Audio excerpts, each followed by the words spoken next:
as we'd been instructed by our parents to avoid singing Christian hymns. We awkwardly exited the hall daily with the school's few other Muslims and Jehovah's Witnesses.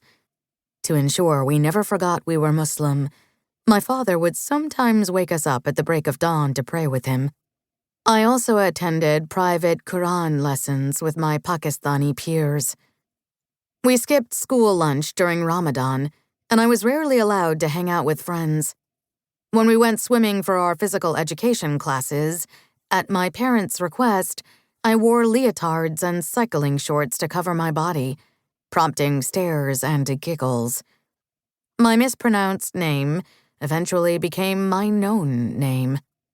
I was once curiously asked to give my class a presentation on Islam and brought along with me a prayer carpet and Quran. As I shared the 5 pillars of the religion, my classmates mostly gawked at me, perplexed. Even when I made a concerted effort to mingle, I was often taunted and bullied. A larger girl took great pleasure in repeatedly pushing me to the ground during recess. One afternoon when I was 11, I came home from school with tears streaming down my face. After netball practice, I'd overheard one of my white classmates refer to my brothers and me as weird and call us the P word, a racist term used to offend people of Pakistani heritage. And 2 other girls had laughed in agreement. At home, I implored my mother to explain why these girls were so mean to me. Mama was sympathetic about this predictable reaction to my being othered. But as an immigrant who was fearful for her family's precarious situation back in Lebanon and who had experienced othering herself, along with my father, in incendiary ways, one of which involved a lawsuit, she also had to contend with more serious matters. She did, however, glean that my early insecurities were exacerbated by the knowledge that I was non-white, Muslim, foreign, and consequently believed to be strange. I was merely made to feel there was something inherently wrong with me due to the religion I was born into and my heritage, when I should have been taking pride in both, she reassured me. One of my only genuine friends at the time was May, an Egyptian who wore bell-bottoms and scrunchies and who lived in the same building complex as us. I was 12. She was 14. Her parents were less strict than mine, and so she had already started to wear makeup. Unlike me, she was far from timid, but we bonded over our shared heritage and Muslim background.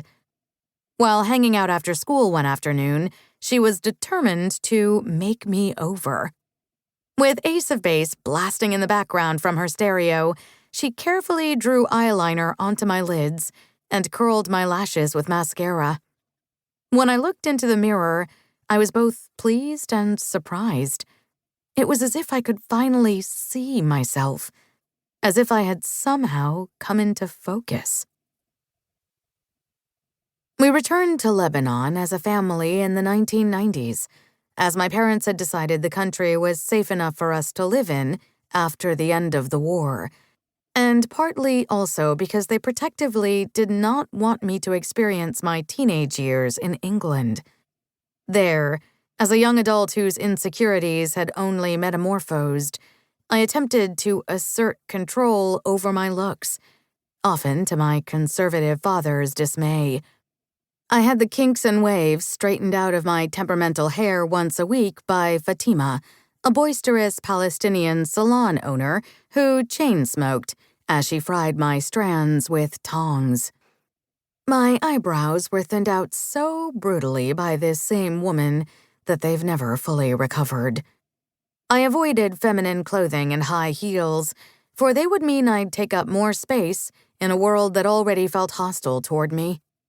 And I dressed like my 4 brothers year-round, very much wanting to be a boy, knowing they were afforded certain privileges I was not. While I wasn't inundated with filtered images of friends and influencers the way that today's teenagers are, I regularly pored over Teen Vogue and other Western magazines and catalogs that had made their way